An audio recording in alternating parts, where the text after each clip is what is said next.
Now, let me start my video. I am the coordinator of PhD Clinic, and I also head the System and Multimedia Division of the FU team in our library. PhD Clinic is collaborating with the University Library to bring us this webinar, and you know why in a bit. So our guest speaker this morning will be exploring strategies that researchers can leverage in aligning their work with pressing societal challenges, communicate effectively with policymakers, and ensure that their findings have lasting, tangible impact. Why is this topic important to us? Research findings and policies are disconnected. I think maybe because I'm from the social science background, but it's something we already know in the academic community. We always say that we turn out a lot of researches, but what impact is it making to the society and all of that? And of course, different research findings have attested to this, So why do we think this is important, like I said? We understand that as researchers, we are fixated on journal papers and books, the traditional research output to share our findings. Even when these findings are very relevant, we just want to publish in journals and present at conferences, or at most write in books, right? And of course, because we understand why that is. This is the basis for research assessment. That is what will help us get promotion. So everybody is fixated on that. At the end of the day, what do you want? You want to get promoted and get more money, right? And yet we're complaining that, okay, our work is not impacting, but we're fixated on this output. Interestingly, there's a gradual paradigm shift now from measuring the impact of research findings from journals and books. Talk about being fixated on something, and now the ship is sailing, right? So globally, the trend is now moving towards what exactly is your research doing to solve the challenges within your community? What impact is it making? And this just goes beyond citation counts nowadays. No. So, but however, we've also noticed that with this trend, there's a capacity gap, there's a skills gap. And I remember 2023, PhD Clinic organized a physical event where we had communication specialists to talk to us about communicating our research output to non-academic audience. This was because we also noticed this gap, noticed that we as researchers don't know how to communicate or key into policy briefs outside what we know. Of course, that is what our mentors have taught us. As an early career researcher, middle career researcher, what your mentors will tell you is publish in high impact journals, publish in this, present in conferences, So since this is what we know, we don't know these other science communication routes. So because of that, we thought it wise to also organize this webinar. Our presenter today is a senior lecturer at the Montfort University, Leicester, United Kingdom. He holds a PhD in economics, in addition to earlier degrees in engineering. I'm so impressed by that. Okay, so his research focuses on the microeconomic sources and economic impact of innovation and entrepreneurship. He has published extensively on these topics and also consults for international organizations. Before he joined the Montfort University in the UK, he served as the Deputy Director of Research at the Nigerian National Center for Technological Management, where he helped to develop and evaluate government policies and programs.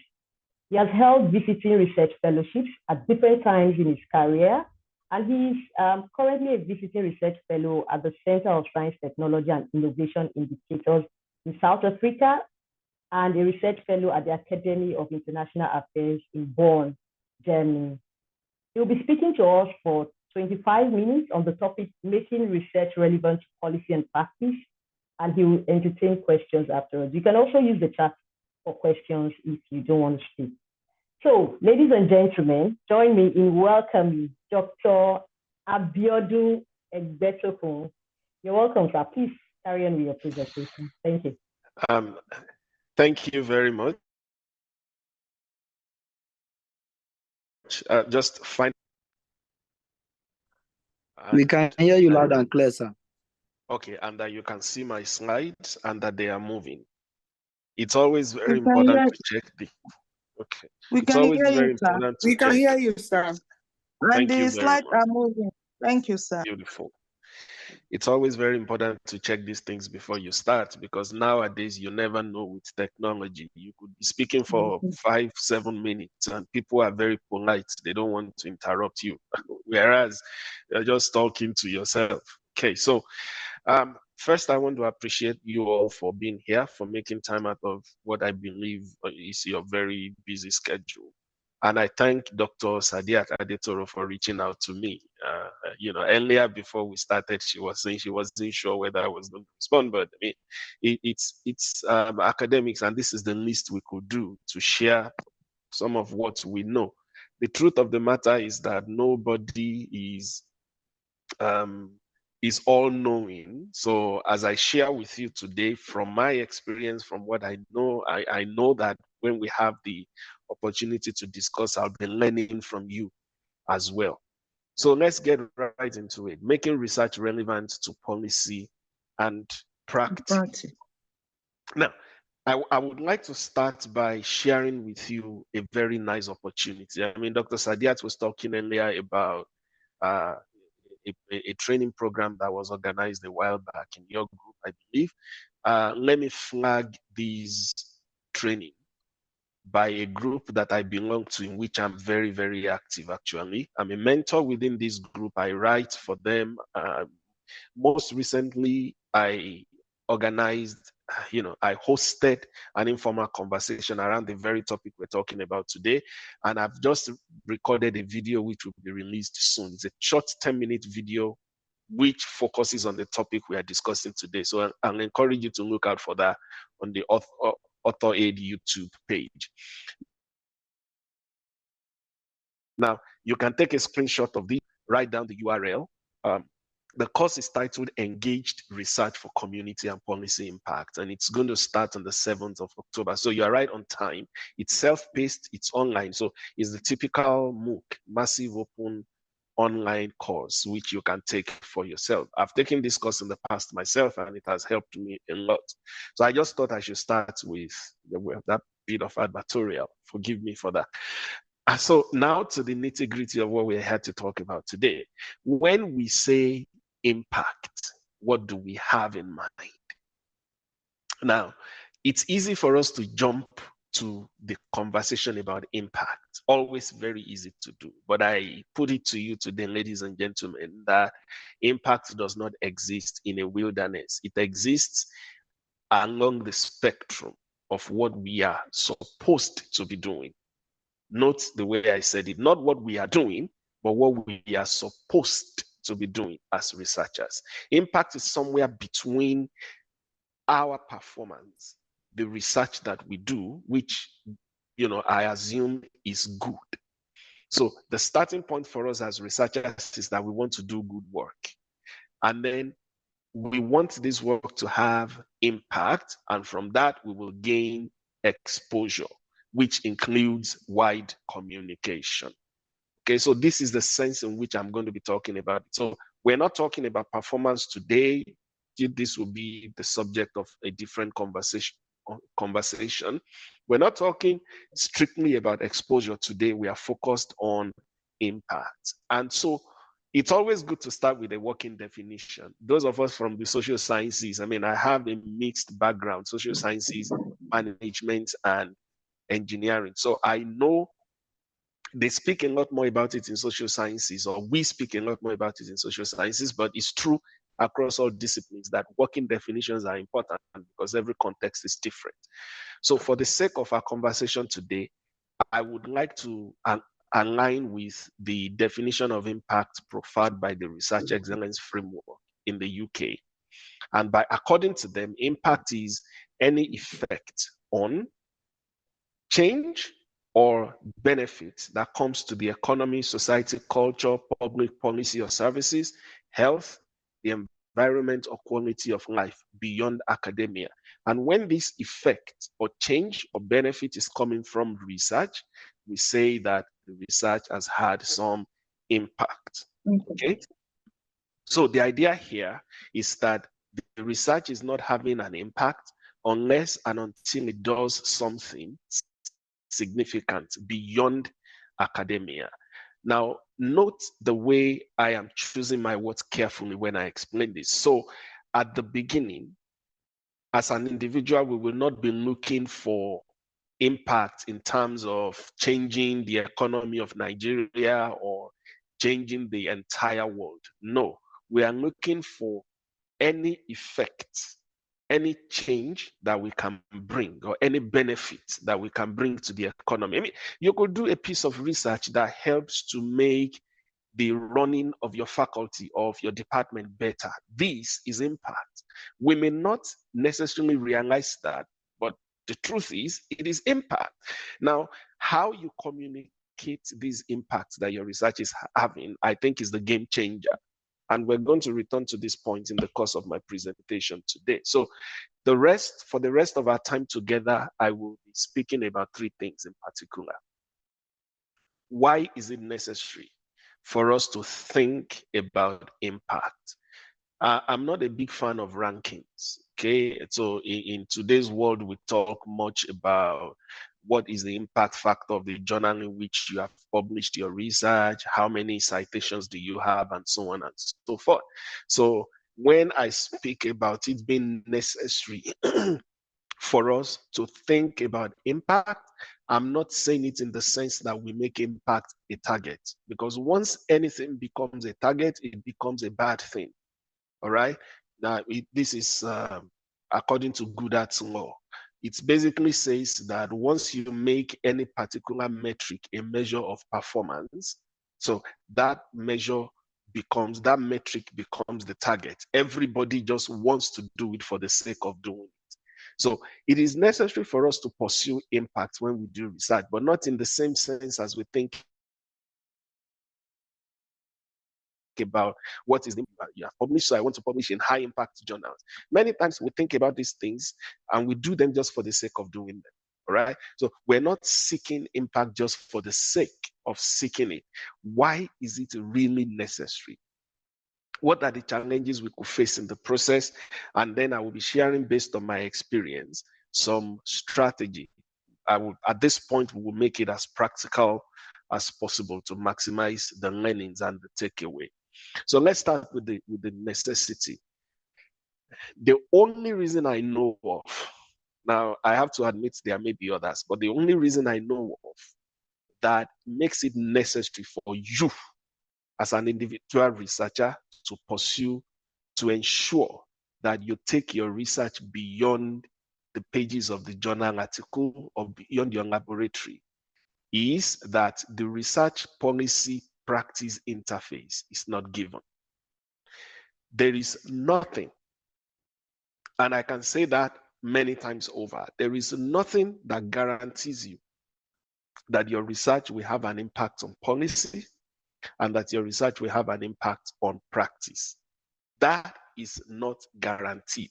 No matter how brilliant your piece of research, if people don't know that it exists first and foremost, and they do not recognize how it helps them, and they do not understand it, you will be far away from having any impact on policy or practice. So this is the fundamental necessity for us as researchers, bearing the responsibility of taking our research into the interface between research and policy and between research and practice.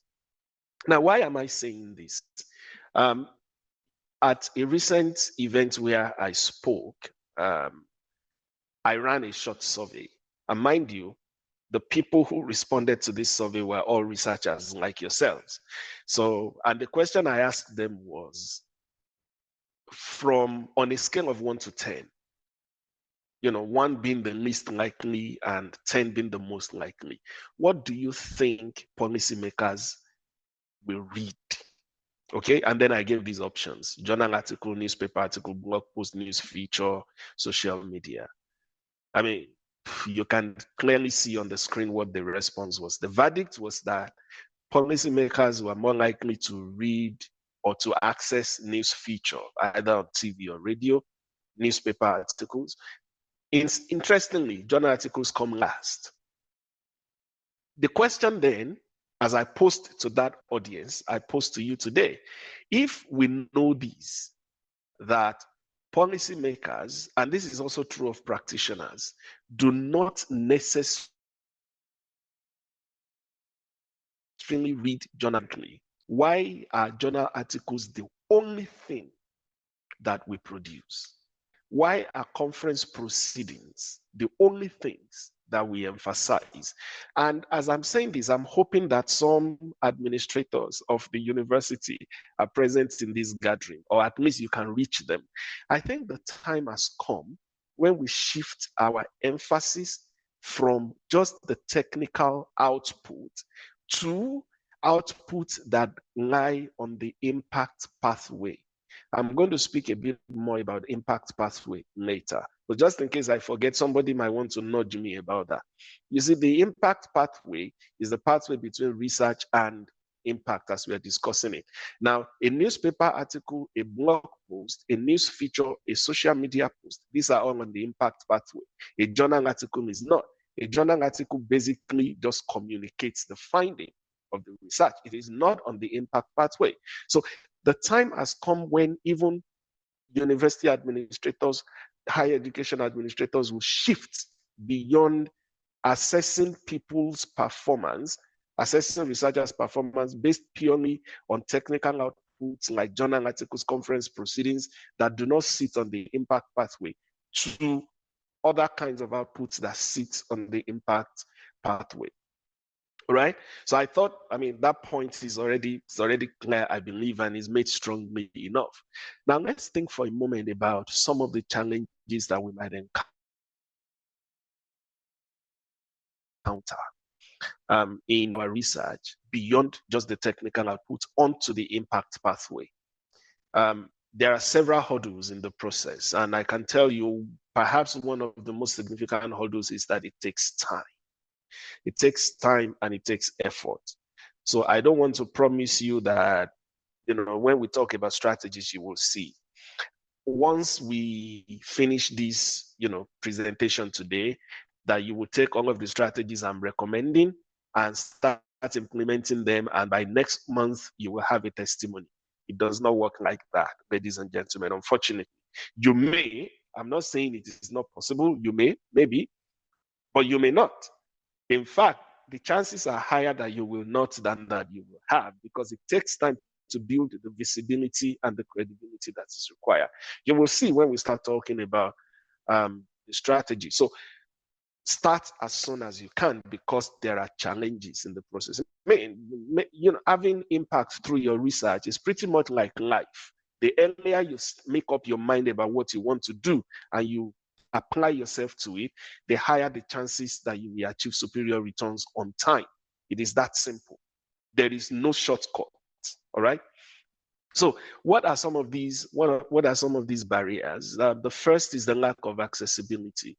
As we saw in one of the previous slides, policymakers often do not read research. And one of the reasons is because when we write journal articles, we are communicating primarily to the academic community. So we tend to use technical jargons. We explain our methodologies. How many times have you received review comments, feedback on your paper when you submitted it to a journal, and they tell you that your methodology is not detailed enough? You have to explain, show the formula that you used to determine your sample, to calculate your sample size, and then the Yamen formula that you removed before you throw it back in. The Cochrane's formula, you throw it back in. The square root of z squared multiplied by e raised to power 2, you throw it back in. That's not useful. That's only useful to you and to the academic community. It's not useful to a policymaker. What am I going to do with E equals MC squared? Unless I understand that it can transform into an atomic bomb. So for the policymaker who wants to win World War II, is interested in the tangible artifact, that's the atomic bomb, not in the equation E equals MC squared. Even though the pathway to the atomic bomb started with E equals MC squared, if you understand what I mean. So accessibility is a very, very important constraint in the research policy and practice integration. There is also time constraints. We work on a completely different timeline with policymakers. Policymakers, practitioners, typically want quick fixes. Don't get me wrong. I'm not saying that that is the best way, but that is the reality. And, we have to operate within the realities.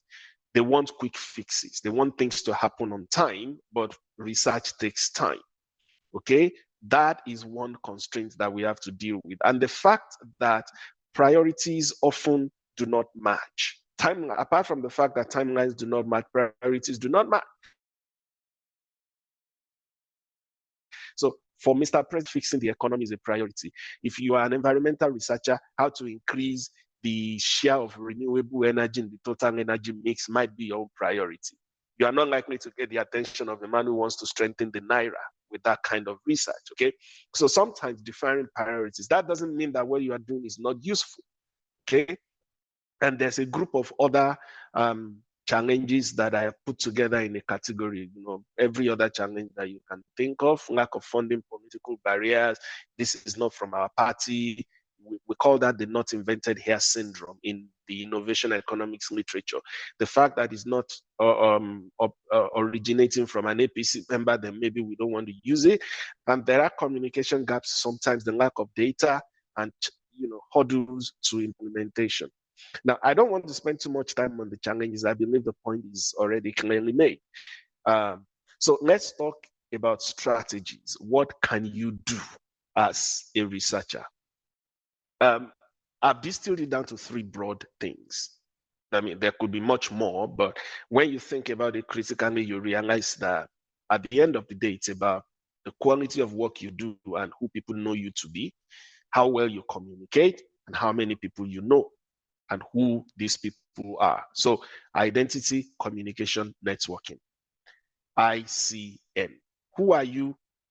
How well can you talk? Who do you talk to? That's the bottom line. I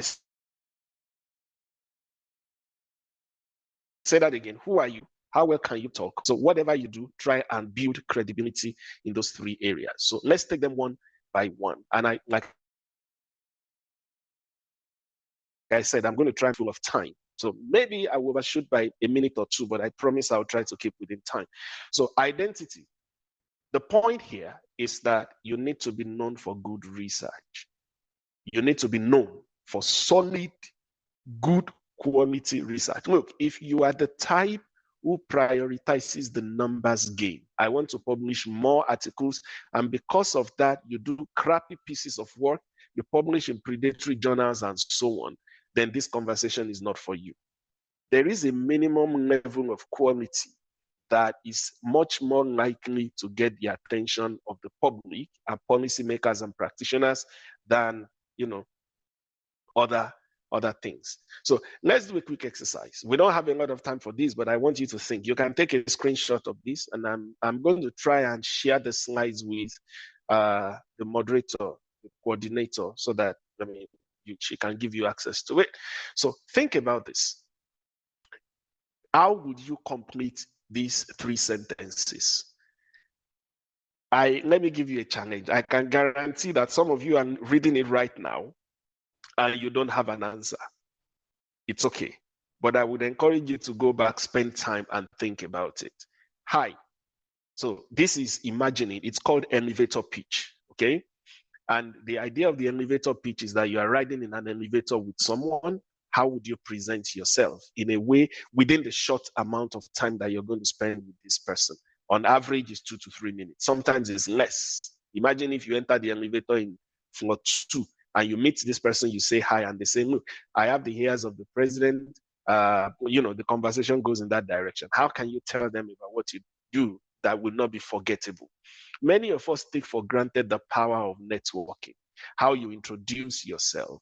Do not be forgettable. This is what I tell all of the people that I mentor in research. Whatever you do, make sure you are not forgettable.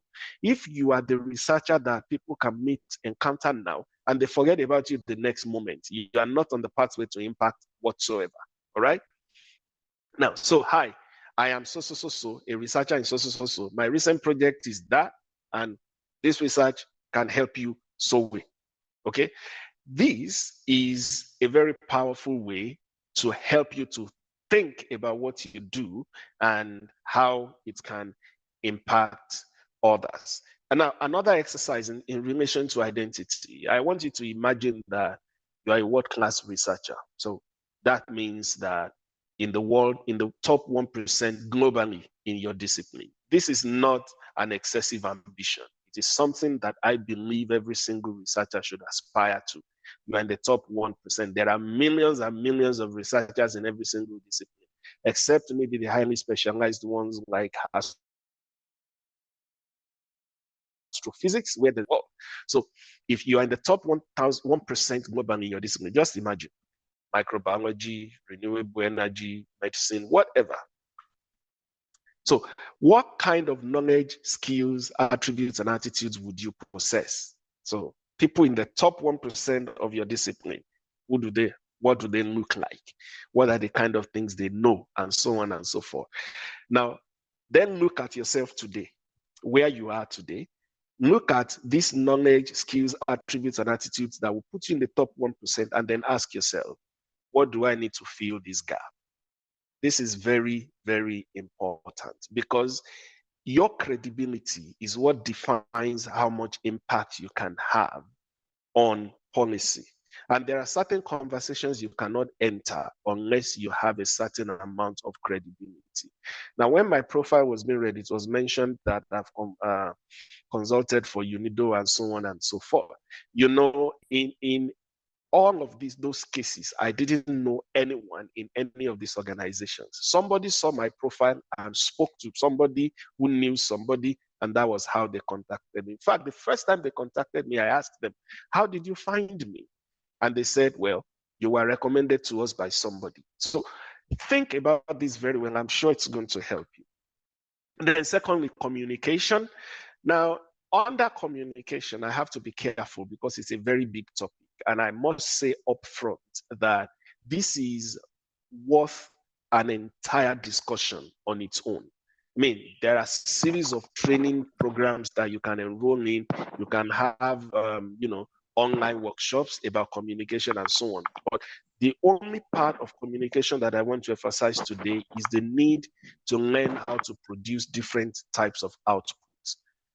Now, there are a broad range of outputs that help to communicate research, much more than a journal article would do. And the good news is that you don't have to go and do fresh research to produce these things. You only need to learn how to transform your existing research, in fact, your existing journal articles, into any of these things. I have a section on my personal website where I take some of my published research articles and convert them either to infographics or to a blog post that is more accessible, easier for people to read. So you could write infographics, you could write policy briefs, newspaper articles. I've written a couple of those, media appearances. Short videos are things that I've started doing myself, and conversational videos. I find that they are very, very impactful. And I'll show you a couple of examples of these things. This is an infographic. We took innovation survey data from Nigeria and South Africa and compared them. Now, if you do not have a lot of time and I hand you a copy of this, chances are higher that you would read it than if I told you that, look, I published a paper on this matter, and then I gave you the link to that paper. The paper that we've had, our team in Nigeria and the South African team, we wrote a report, which is longer than almost 50 pages, if I'm not mistaken. A policymaker, a practitioner is more likely to read this infographic than they are to read the report. So this is an example for you to look at. This is another example of a report coming from a project that we did. This document is more than 70 pages, but every single page looks like this. So take the one on the right, for example. It talks about gender equity, factors that hinder gender equality in entrepreneurship. A guy is bigger, of course, representing the fact that 57% is bigger than 43%.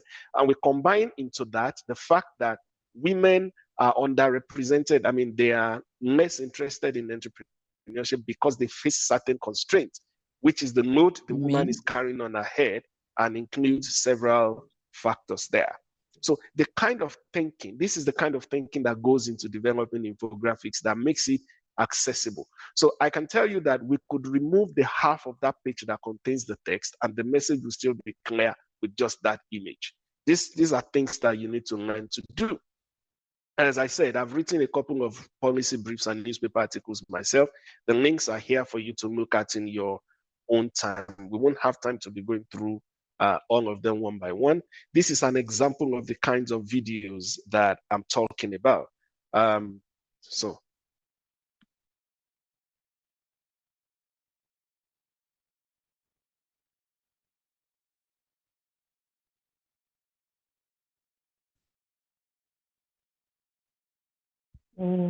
Doc, are you trying to play this video? I just wanted to roll for a minute for you to see. I know that the audio may not be coming across, and we don't have, it's a 2-minute video actually. This is another example. Now, what I did with this one, with the previous one and this one, the previous one is from a keynote I presented at a conference in Unilorin. So what I did was, of course, that was not me in the video.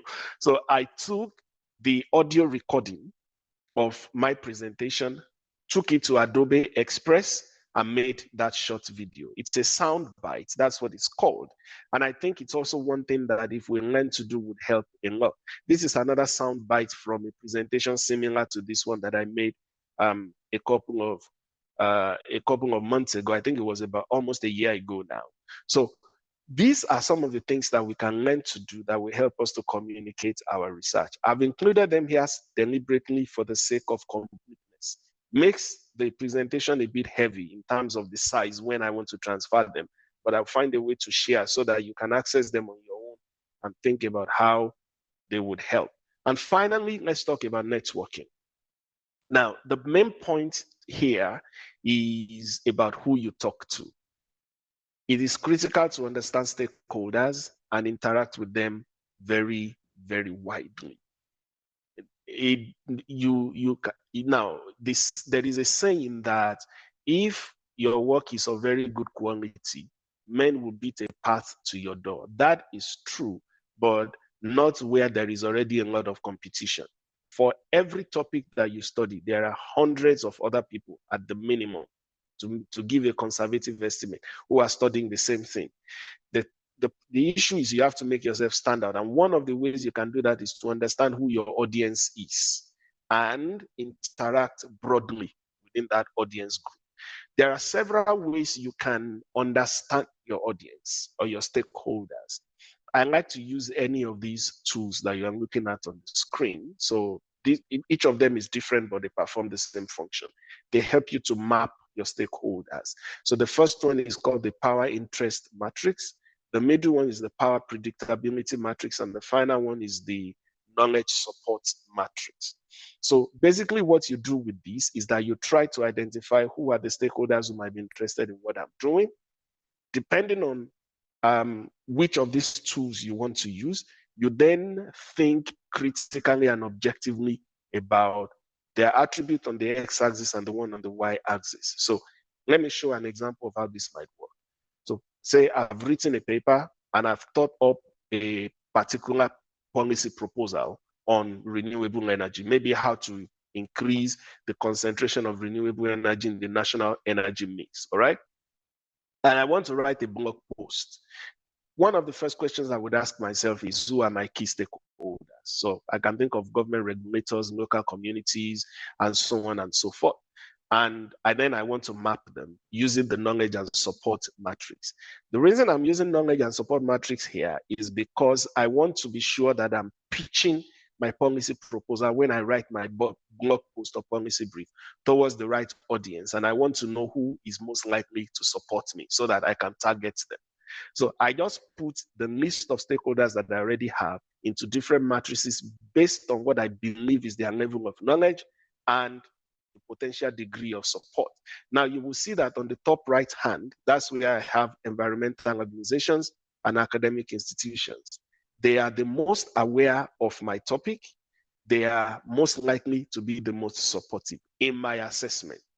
This may not be 100% correct. It depends on the topic. It depends on the context. So when I write whatever I want to write, this is the audience that I will target. It's a fascinating set of tools that you can take advantage of to help in putting yourself on the pathway to impact. Now, the pathway to impact basically is about how to ensure that you go beyond your research and set yourself on a journey that potentially would end in influencing a policy or a practical action somewhere. It doesn't happen automatically. So you have to ensure that you get on that path and keep building progressively. And finally, I would like you to think about these three things as I close. This is my last slide. What would you do differently from today? You know, it's not useful that we've had this conversation if you don't take any action, because it doesn't help. What new skills are you going to learn as a result of the conversation, and how would you support others? And I want to thank you. I know that I overshot by a couple of minutes. I don't know how many.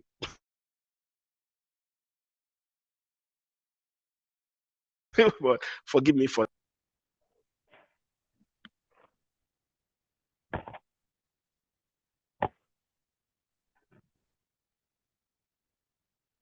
Over to you, moderator. Okay, thank you so much, Doctor. I couldn't even stop you. I couldn't even stop you. This is how much I enjoyed the conversation. I resonated with me, and I'm sure our audience too. A lot of what you said resonates with all of us. Thank you so much for your time, and the presentation was eye-opening. I would take questions.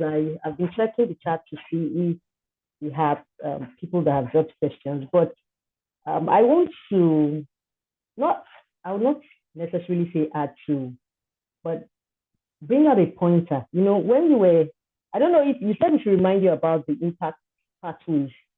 I don't know if you mentioned it. Yes. Along with the, do you want to say anything about that or move on? Oh, that's correct. Yes. Thank you for reminding me about that. I knew that there was a risk to forget because there was so much to talk about. Now, Yes. there are many different impact pathways that we can think of when we want to ensure that we connect our research to policy and to practice. Now, the primary responsibility that we have as a researcher is to identify what is the impact pathway for the kind of research that we do. And one of the best ways to identify the impact pathway is to do to analyze our audience, the potential stakeholders we want to influence. Now, think about the example that I gave of, you know, one of the topmost problems with Nigeria right now is the strength of the naira. So this is, I believe, one of the top agenda of the government, or should be, even if it is not. Okay, so now the impact pathway there, on the impact pathway, you will find the governor. So start with the president and then work your way down, the governor of the central bank, and so on and so forth, all the way down. Now, your most effective impact pathway is the person who is closest to you on that pathway that you have mapped out. And this is the person you target. And then you increase the chances that your research makes it all the way to where it's supposed to go. Okay. So for example, if I do research, I keep saying renewable, I keep using renewable energy this morning. I don't know why. I don't do research on it, but right. So if you do research on renewable energy and you want to ensure that it has practical impact or policy impact, after doing your stakeholder matrix, whether power and influence or knowledge and support, whichever one, you identify the stakeholder group you want to target. Then what you do is at what level, define at what level you want to target them. Then your impact pathway will start at that level and try to identify personnel or organizations that you can reach or that are important decision makers on that pathway, all the way down to the guy or the organization that is closest to you. That is your impact pathway, and then you go after them. Another way to think of impact pathway is what kinds of outputs do I need to generate to ensure that I achieve the impact that I desire.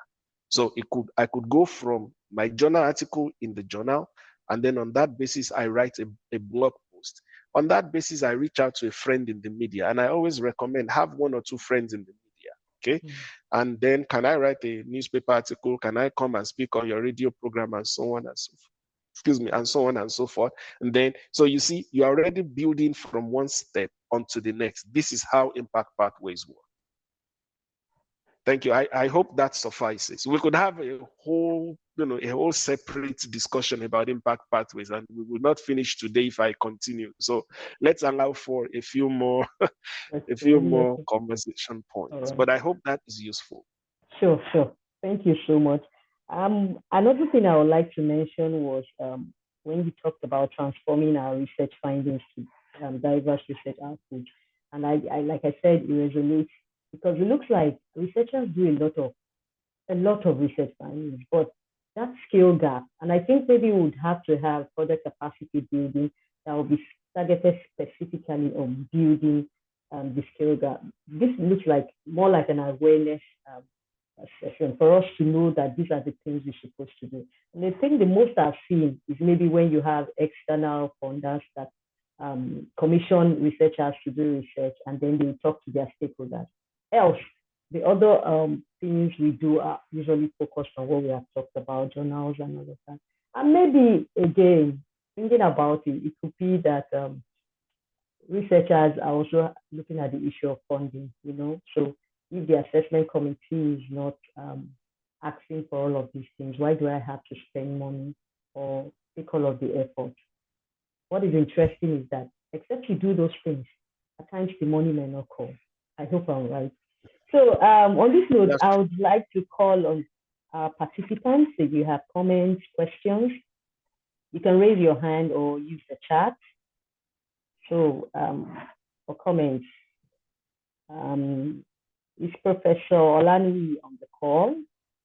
Dr. Adetomiwa, Dr. Abdidayan, please, let's hear what you have to say, especially as regards research assessment. These are some of the issues we talked about within our circle. Okay, so Sabiu Ibrahim wants to say something. Okay, let me unmute you. You can unmute yourself. Please go ahead.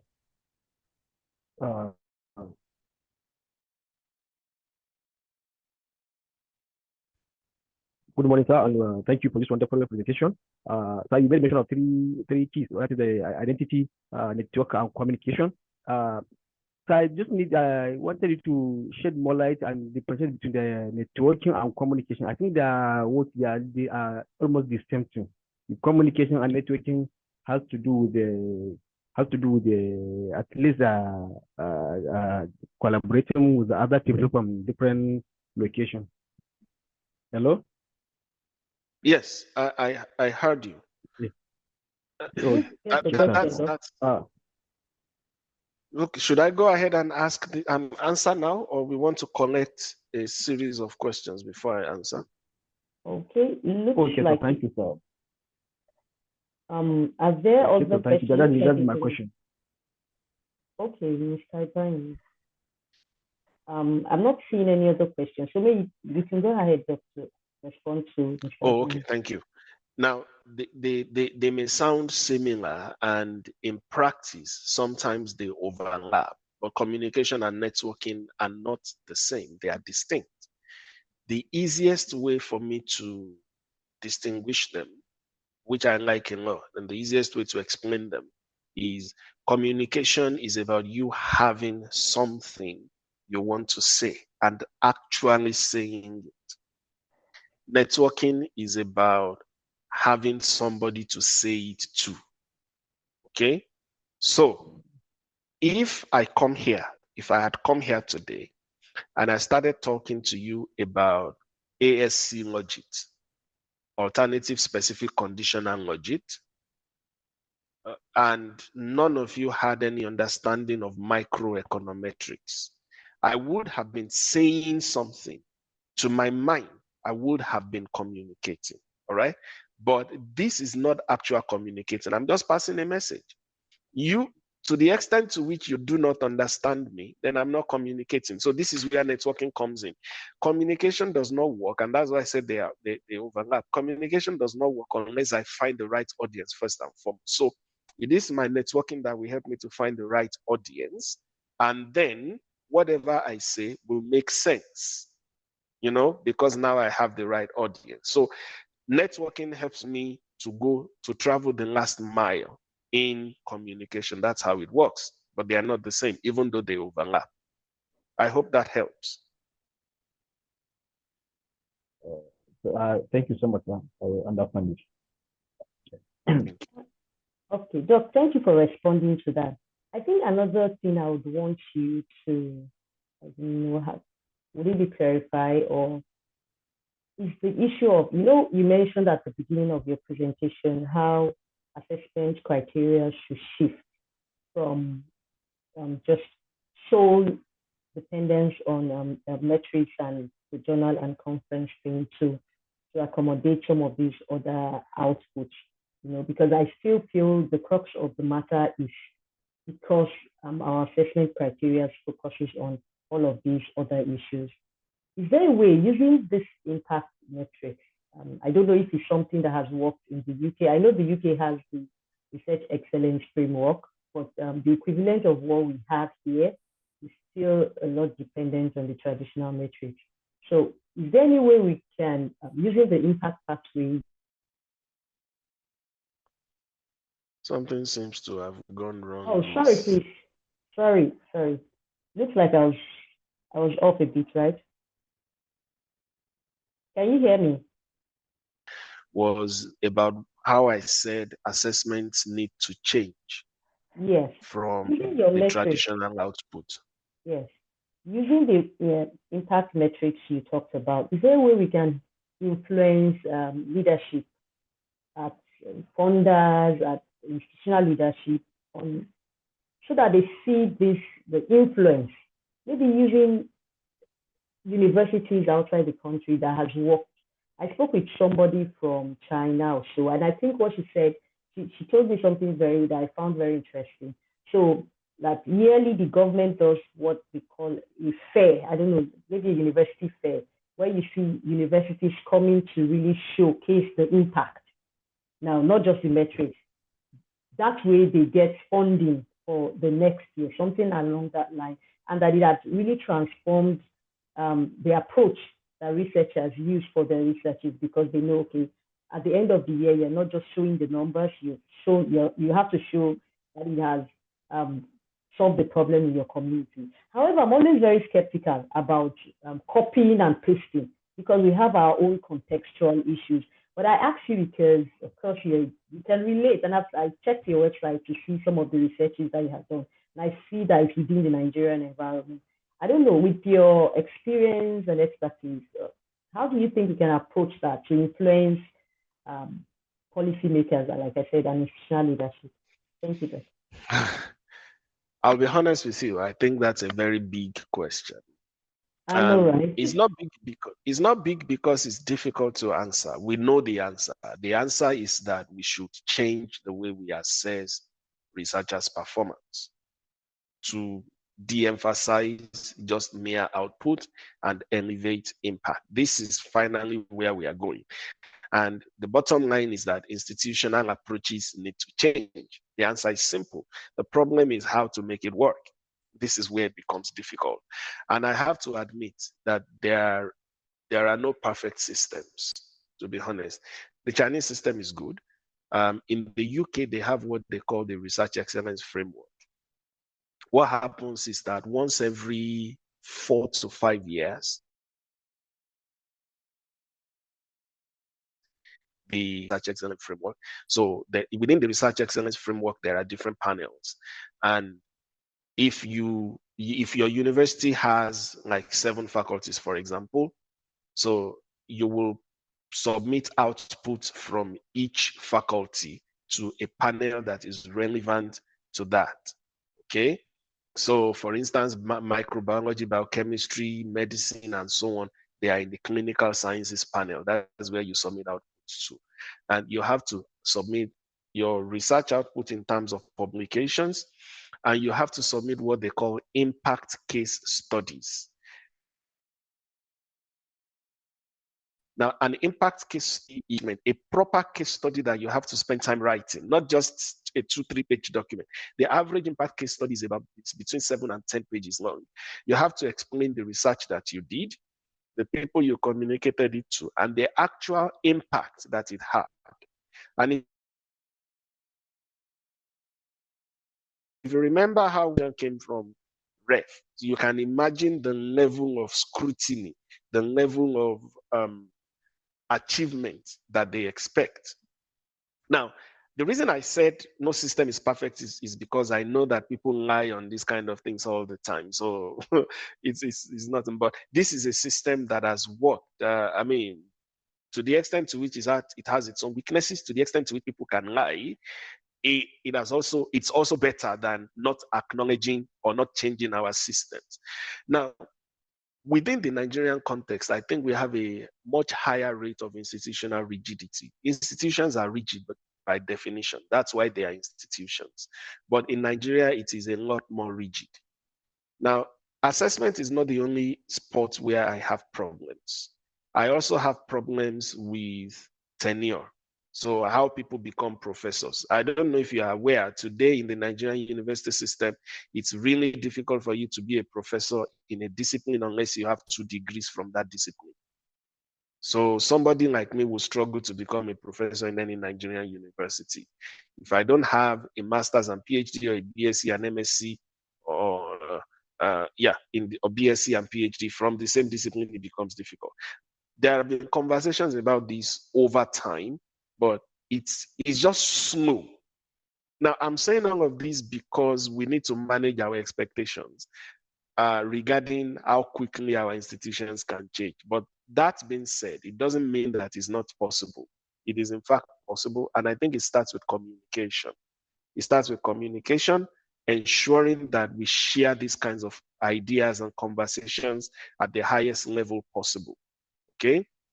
Then there is, consciousness as well. We need to begin to show examples. Those of us who understand these things need to act as ambassadors. First, we do good research, we communicate, and we share impact. And we achieve impact and share it. Believe me, everybody is friendly to success. So if we have a couple of ambassadors in Footmina, for example, who demonstrate how research can have impact, everybody will celebrate them. I know a lady in the University of Port Harcourt who won a global award because of how she engages the community in the Niger Delta. She's in Uniport. It's, the characteristics of Uniport being an oil producing area. So there's a lot of pollution. She does research in bioremediation, and she goes out to the community to actually practicalize what she did. For that, she won a global award. The year after she won the global award, the university appointed her a professor, and she did her inaugural lecture last month.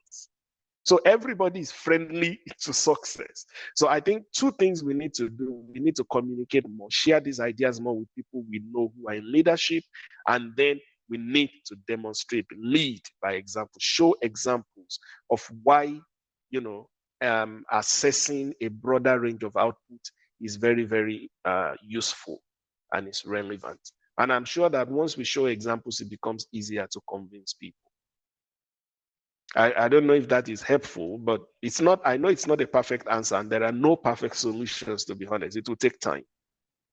Yes, it answers my questions. And you know why? I like your insights on managing our expectations. So I think right from when I'm still an early career researcher, from my PhD time, I've picked these holes, and I know I was always not having very strong conversations with my professors about why I don't believe all of these systems that we're talking about. But like you said, it's important we manage expectations. And I try to, just like I saw you and when you had the, and I forgot to mention that I might see on the AutoAid TikTok, yes. So when I write, try harder. Yes, of course, and I think we have a cohort. We call ourselves the License Open Science Network. So part of our mandate is also on research assessment reforms. And so when I saw, when I was on that AutoAid facilitation you did. I knew, okay, you had to come and talk to us. And I know, and I hope that when we call you again, you would oblige us. I don't think there's any other question. And as usual, Doc, conversation around research assessments and research impact outside journal articles and conference is always like this. So I'm familiar with the people not trying to understand, because in Nigeria right now, the impact thing looks like it's now the wave is coming to Nigeria. People are big on the citation and impact factor thing. So coming to say something outside it is usually people are struggling. Where do I fit into? So maybe that's why the questions are not coming. But we'll keep the conversations going. And I know with time, like you said, the movement is slow. We're managing our expectations. There will be a time where people will be more involved. For now, I think let's practically show. Like you said, I know the professor from Uniport, I follow her on LinkedIn, and I've been seeing practically show how this is done. We move from the talk to walking the talk. Maybe when people practically see how these things work, they will fall in line. So in the absence of no other questions, Doc, I want to thank you so much for your time. I truly, truly appreciate this. I truly do. I want to thank all our participants, the professors in the room. I was expecting some comments from them, but I don't know why the comments didn't come. But rest assured, if we have any comments, maybe I'll be getting the backlash behind. I'll reach out to you, Doc, for comments and observations and your advice moving forward. I want to thank all our participants once again for joining us. I believe that we have gained a lot. The presentation was insightful, and I love the way you made us see those alternative pathways that we can leverage beyond journal articles and conference paper. Thank you so much once again. Thank you very much. It's my pleasure. Enjoy the rest Thank of you your for day. having me, and I You're appreciate welcome. it. Thank you very much. Thank you. Thank you, sir. I really appreciate it. Thank you, sir. Thank you. Yeah. Thank you. Thank you. So, Dr. Sadiat, what I will do is I will use WeTransfer to send you my slides. Because of the videos included, it's going to be slightly heavy. So if anyone